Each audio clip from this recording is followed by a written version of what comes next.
Bonjour. Maintenant, on va parler des mesures sécuritaires pour les patients qui souffrent de sclérose en plaques, sachant que ces personnes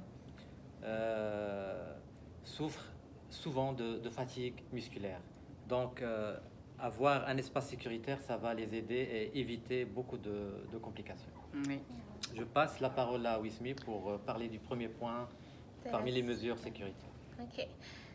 Pour le premier point, c'est tenir compte de la condition physique de la personne atteinte de CEP et des éventuels autres problèmes de santé. Il y a rhumatologie ou cardiovasculaire notamment. C'est ça. Oui. Astrid, maintenant, Oui. on passe la parole. Oui, il faut aussi prendre en compte l'environnement. Donc, l'environnement doit être sécuritaire. Ça veut dire que les espaces doivent être dégagés, éclairés et aussi adaptés.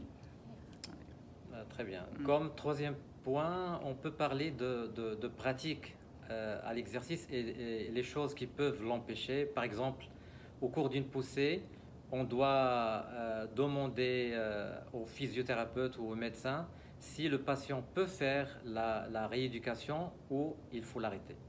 Et aussi, il faut suivre les conseils du physio et de l'ergothérapeute.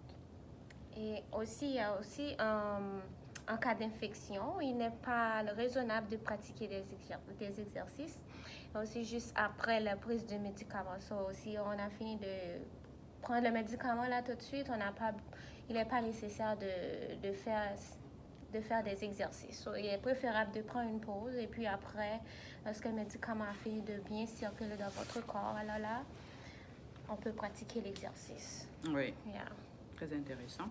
Et aussi tenir compte de la prévention par rapport aux accidents de sport et puis des chutes par des techniques correctes d'entraînement et d'utilisation des tenues de sport appropriées. Ok, j'espère que les points qu'on vient de citer peuvent aider les gens qui souffrent de sclérose en plaques.